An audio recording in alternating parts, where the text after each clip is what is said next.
In anticipation of Labor Day, my my block holds a block party. I was actually the founder of this block party, but then all of the people who moved into the neighborhood I found detestable. So now I'm actually a ruler in exile. I leave for the holiday, and I go away, which is I'm discovering has turned into a mistake because since I encouraged this idea of, hey, let's spend one day together out in the street, hanging out and having a good time, my neighbors have decided that I've inaugurated a Spruce Street compound, and it has become people don't wear clothes or wear too few clothes. They play cornhole in the middle of the street into the middle of the night, and it makes me feel like I am the old man, with complaining about the kids on my lawn. So this week I've conceived of a Funny or Die video that I would like any of you to go ahead and make, and you don't even have to attribute it to me. And it is called Revenge of the Guy Who Works from Home. And what happens is there is a teacher or there is a businessman, and they are in the middle of something important and critical, and then a guy walks in his pajamas and just starts a conversation with them because, hey, he's got nothing to do. He's off right now. It's time for the Todcast. You're listening to the Happy Hour Todcast presented by GoodCleanFunLife.com. Find us on iTunes by searching GCFL and subscribe today.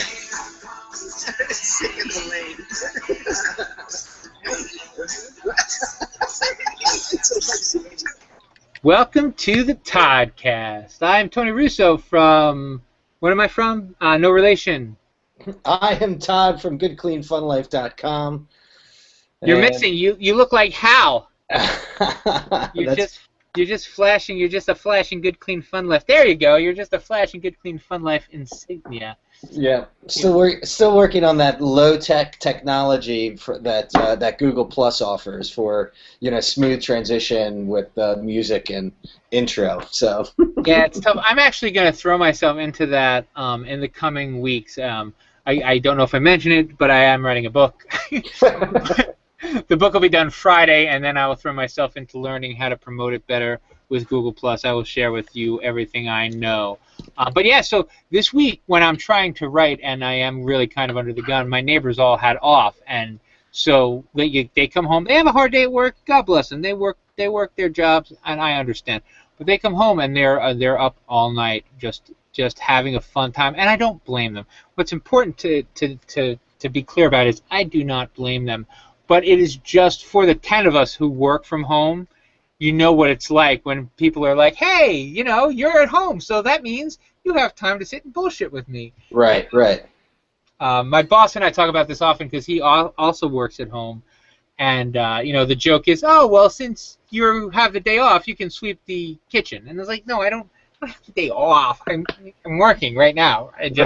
I'm just not in an office. Right. And so I thought it'd be amusing to do that. Go get a really like a matching set of pajamas, very 1950s, maybe a bathrobe, maybe no bathrobe, and just go from office to office and just go in and just kick back and say, so what are you doing today? How's it going? And the people would be like, well, I'm working. I'm like, yes, but if I were at my home and you came in and said, hey, what are you doing? And I said I was working, you would say, no, you're not. You're sitting in your house. Right. You could say, hey, I really like what you've done with your desk. It looks nice. I appreciate the pictures and that sort of thing. Yeah, I think it's a good idea. Yeah. So that's my Funny or Die skit, but I'm not going to make it. So everyone out there, you can knock yourselves out. We have a great show for you this week. All sorts of fun stuff going on. I don't know if I mentioned or not, but I'm working on my book. And I'm under the gun, and it's probably going to give me a nervous breakdown. And Todd actually is on the other end of that, winding up a summer that could have nearly given him a nervous breakdown, but he's just a stronger man than I am. So, yeah. So happy birthday, happy belated birthday! You have like a weird birthday rule, but you have a floating birthday. Like sometimes it's really your birthday, and sometimes you just choose for it to be your birthday. Is that how it works? Always with the childhood disappointment of. Never having only your name read for announcements in the morning or everyone being on vacation during your birthday. I adopted the method of naming my birthday after it had passed. So it's an arbitrary day. I mean, obviously we still celebrate to the actual anniversary, but but it's more like, today was a good day. It wasn't exceptionally bad. It wasn't exceptionally good. It was just solid. It had all of the elements that I like, and I'm going to call that my birthday. The interesting thing is, this year, having gone into this full time, and now full time with Natalie, working from home, and gaining a head of steam, I kind of feel like all summer long has been my birthday. Every day is my birthday. I mean, I'm not. I don't want to.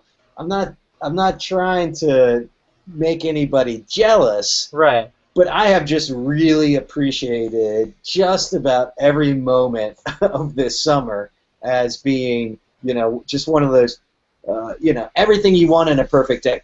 Being able to sit on your front porch at 10 o'clock and drink a cup of coffee, and and to spend a wonderful evening at Mackey's, having a good time, and and getting paid to do it. So yeah. It's been fun. I try not to poke too much fun at my buddy who's the who's the one of us who has a regular 9-to-5 job. It's actually more than 9 to 5. He works he works almost 10 hours a day for the man. But I always say he's got one of us, or somebody in this group has to be responsible. So it just happens to be him. Yeah, somebody's got to be the grown-up. I actually worked for at my day job. I was actually at work for 9 hours, 3 days in a row, and I would come home to my wife. I'm like, do you know I was working? I was out for like 9 hours today, and she's like, I hate you. Yeah. Thank you very much. But one of the fun things, so I work for a charity that does work with kids, but they put me in charge of kids that I wasn't prepared to be in charge of, and I had one of my famous screaming meltdowns at the kids, and I forget that not everyone's Italian sometimes, and or from New Jersey, which makes it complicated.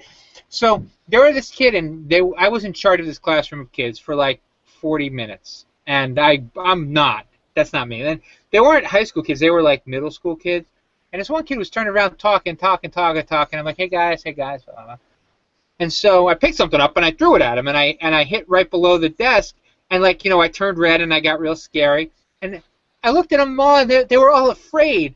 And I said to myself, oh, you know what? They don't know that I just didn't fly off the handle. I said, okay, this is something that I'm going to throw, but I'm not going to hit him. And if I happen to bounce off and hit someone else by accident, it's not dangerous. This isn't going to hurt anybody, right? And the screaming, I mean, it occurred to me that they felt like they were in danger, which is amusing to me because my children don't notice when I scream and yell and throw things. They're like, and I forgot that sometimes people don't know that, but I got their attention.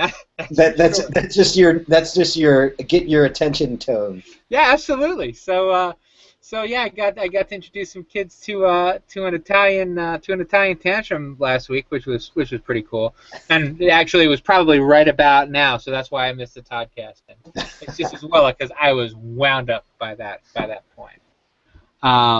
But you instead, how did you celebrate your birthday? I guess let's talk about that one. Well, it was actually very enjoyable because we were working Tuesday night at Mackey's, and I made a crack celebrating the 20th anniversary of my 21st birthday. So a couple of the interns there at Mackey's were happy and delighted that they could kind of participate in that, and like we walked in, I wasn't going to make a big deal about it, but the one girl just was all about it, and had a countdown for until midnight for what you would normally do for as a 10 or as a 21-year-old. And that was a lot of fun. I mean, we just, we had a good time like we always do. But then Natalie, on my actual birthday, posted a secret message on Facebook, and a bunch of people. We met up at Blacksmith. It was the Blacksmith and Burley crew. We went to the Burley Tavern to see our buddy Jeremy. We ended up at the brewery, and there was cake smashing and break dancing and everything that you would expect from a 41-year-old birthday. So it was a good time, and a lot of people were hurting the next day, but not me. I was actually feeling all right. I told somebody today. I think I was more drunk on the energy of having some friends around than all of the shots of tequila, as an example. But it was definitely a good time. I definitely appreciate everybody showing up. I love surprises, but when you love surprises, you're always on. You're always kind of on the look for one. So I'd like to say that I was surprised, but at the same time, when none of your buddies contact you all day long to see what you're doing for your birthday, that's a pretty normal phenomenon on just a regular Wednesday. It was a little bit of a giveaway, but I mean, completely appreciate it. The dog that didn't bark. Right, exactly. As Sherlock Holmes would say. Exactly. But yeah, cake smashing. It was a good time. It was a lot of fun. I had the pleasure this afternoon. I'm coming up to the end of the book, and I had the pleasure of visiting Fin City. Oh yeah. This afternoon. I don't know, have you been or not been? But they have a really interesting brewery set up. I know you have mentioned it, that it's like a gravity bong or something. It's exactly it. That wasn't me that said it, but that's the way to say it. What they do is they brew the beer on the second floor, and then they drop down hoses and they just let gravity suck all the beer out of the bright tank, and they put it into one keg at a time right in the middle of the bar. So when you walk into Hooper's Crab House, which is where Fin City is, you might just see 14 kegs, and they do it 14 kegs at a time. Yeah.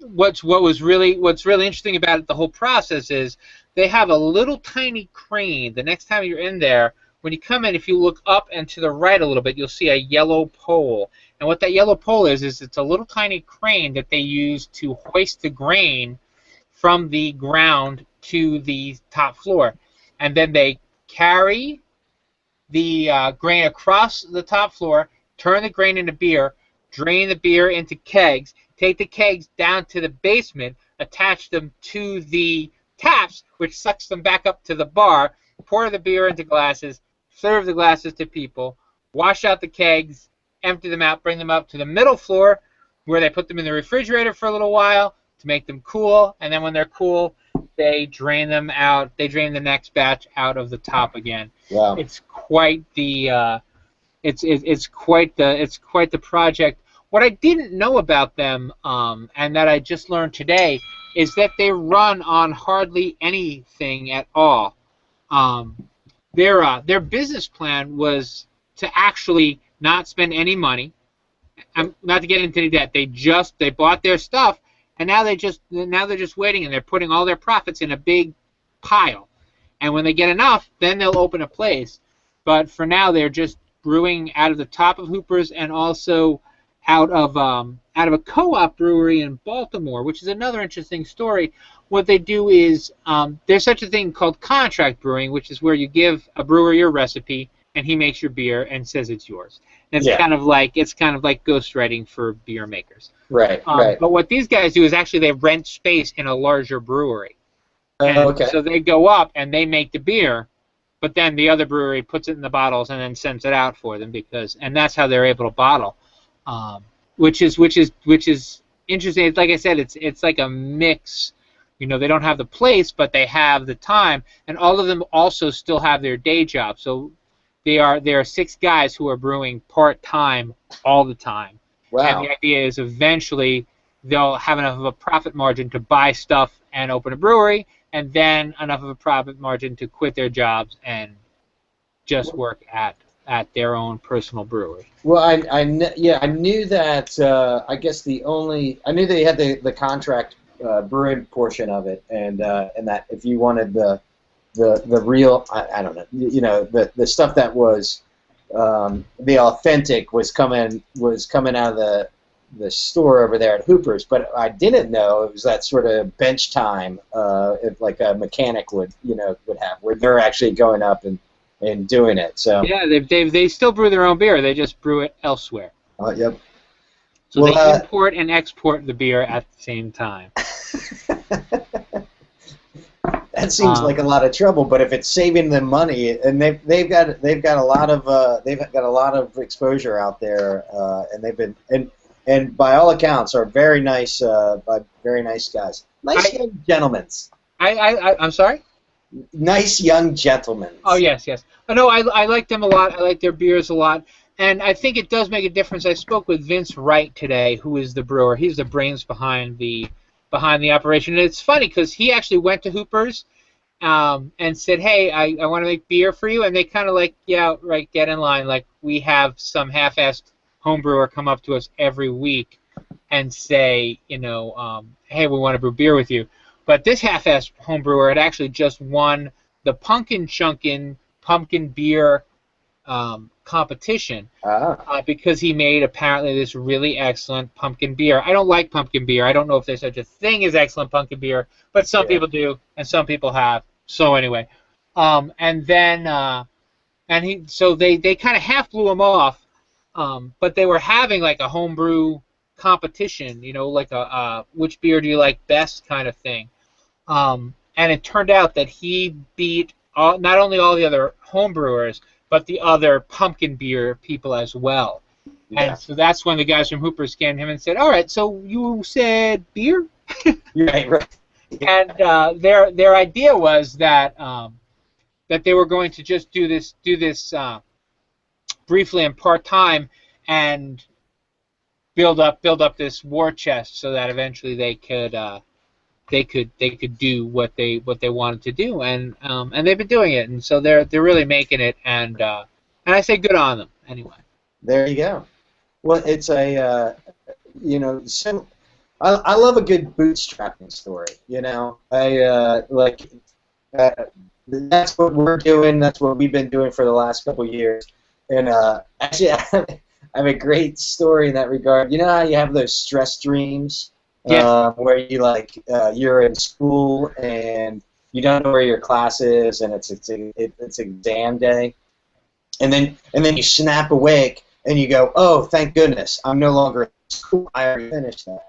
Right. Well, I had that exact scenario, except it applied to a workplace. I had this stress dream that it was like surprise review day, and it was like a really, it was there were lots of fancy people around, there was fancy buildings. I'm like, I know that I've been working here, but I have no idea what I've done for the past 2 years.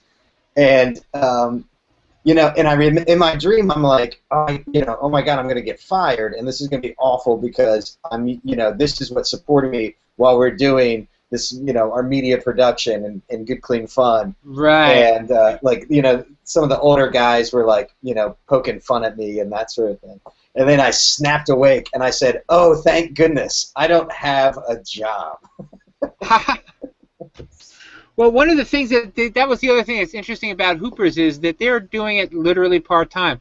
The two guys who run it at Hooper's are the managers. Yeah. And what they essentially said to the ownership was, we would like to open a brewery upstairs and sell it here. And what the owner said was, sure, just don't let it take away from your job. Have I lost you? I'm here. Okay, you froze a little bit. So what the owner said was, hey, don't let it get in the way of your job. And so that's what they did. They're actually working when they're brewing. And that's really kind of like my boss. Like I told my boss this week, I'm like, I need this week off. I have to finish my book. By the way, my book's almost done. And he's like, oh, good on you, you know. And it's the kind of thing where he's like, yes, as long as you're getting your work done, I don't have a problem with you taking the time to do your dream stuff too. So, and so I felt a little affinity with them that way, and that they're essentially working part-time while they're working full-time at the same time. Well, isn't that doesn't Google have, what do they call it, like the 80-20? They want you working on something on your own, other than work, like 20% of your time or something like that? 1 day a week, yeah, 1 day a week. That's pretty crazy. And but a great, I mean, I think there's a lot of good ideas, and if you're Google and benevolent, yeah. You can do something like that. Well, it keeps you engaged, and it makes you feel like that your life isn't being wasted while you're living it, you know? Yes. So, and so speaking of nothing particular, you had a goodbye this week, and I thought we'd like to talk about that a little bit before we start to wrap things up. But I know we got a big weekend ahead of us, but would you like to talk about your big goodbyes?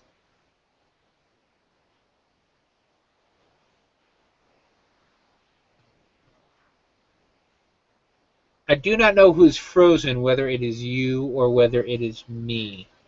So I'm going to continue to talk. But I do not know if anyone is listening. One of the other things we talked about was the coming war, wherein we have when World War II got reanalyzed later on, people were saying that one of the factors that led to the war was too much gear. We have lost Todd, or we have lost me. But anyway, there was too much gear and not enough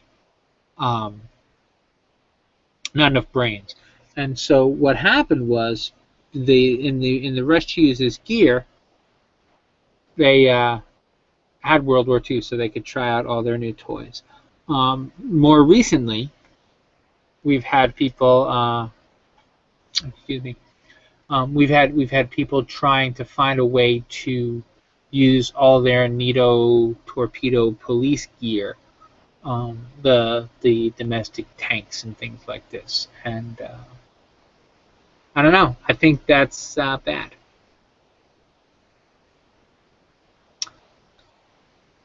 And I do not know what else to say about that.